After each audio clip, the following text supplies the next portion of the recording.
ముండోడు రాజు కంటే బలవంతుడు. ముండోడే రాజు అయితే అదే ఇప్పుడు నారా లోకేష్.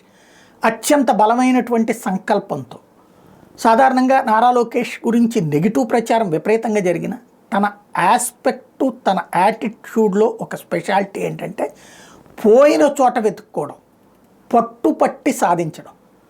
మంగళగిరి వద్దు అని మొత్తుకు చెప్పారు యనమల రామకృష్ణుడితో పాటుగా కొంతమంది నాయకులు.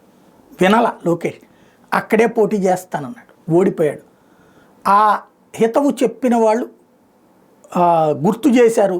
లోకేష్ అయినా నేను అక్కడి నుంచి పోటీ చేసి గెలుస్తానన్నాడు, నిలబడ్డాడు, 5 ఏళ్ళు కష్టపడ్డాడు, ఫైనల్గా అధికారాన్ని అక్కడ హస్తగతం చేసుకున్నాడు. తద్వారా పట్టు పడితే వదిలే రకం కాదన్నది ప్రూవ్ చేసుకున్నాడు లోకేష్, నెంబర్ 1. అలాగే పార్టీ పని అయిపోయింది అన్న టైంలో జనంలో తిరిగాడు, విపరీతంగా తిరిగాడు, అనేక సవాళ్ళని ఎదుర్కొన్నాడు.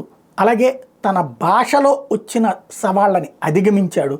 ఆయనే నడుస్తాడు అన్నటువంటి స్టేజ్ నుంచి దర్జాగా నడిచి చూపించాడు.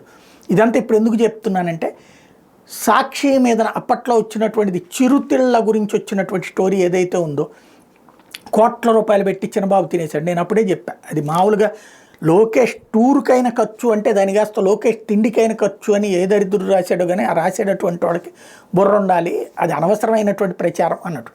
దాని మీద పరువు నష్టం దావా వేసినటువంటి వాడు వదిలిపెట్టట్ల, ఖచ్చితంగా దాన్ని ఫాలో అప్ చేస్తున్నాడు. విశాఖపట్నం వెళ్తున్నాడు ఆ సందర్భంగా, పైగా ఇతర పనులు కూడా అక్కడ చూసుకుంటున్నాడు. తద్వారా లోకేష్ ఆ విషయంలో తాడో పేడో తేల్చుకోవడానికి సిద్ధంగా ఉండటం అన్నటువంటిది తెలుగుదేశం శ్రేణులకి మరింత ఊపునిచ్చే అంశం.